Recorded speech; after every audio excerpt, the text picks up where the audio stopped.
Hello everyone. तो हम आज बात करने वाला है खेसारी लाल यादव जी और अक्षय गुप्ता का एक बहुत ही बेहतरीन होली सॉन्ग के बारे में, जिसका पोस्टर आ चुका है और फुल वीडियो सॉन्ग का रिली डेट भी आ चुका है।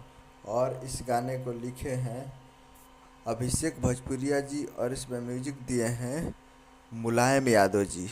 और इस गाने को गाए हैं खेसारी लाल यादव जी, जो कि आपको स्क्रीन कवर दिखाई दे रहा है। जिस सॉन्ग का टाइटल रखा गया है होली बाद आके, जिसका टाइटल है होली बाद आके। और वीडियो में खेसारी लाल यादव जी और रक्षा गुप्ता जी, फिट में है रक्षा गुप्ता जी।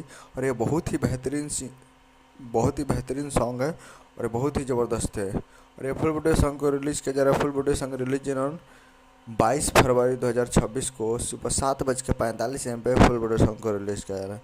यानी 22 तारीख को सुबह 7:45 पे फुल वीडियो सॉन्ग के लिए तैयार रहेगा। और बहुत ही ज़बरदस्त है और बहुत ही बड़े चैनल से आ रहा है। टी सीरीज हमार भोजपुरी यूट्यूब चैनल पे। तो टी सीरीज हमार भोजपुरी यूट्यूब चैनल पे तैयार रहेगा और बहुत ही ज़बरदस्त कल सुबह में 7:45 पे ये आएगा। तो यही अपडेट हम चैनल से मिलते हैं अगला वीडियो में। तब तक के लिए जय हिंद, जय भोजपुरी।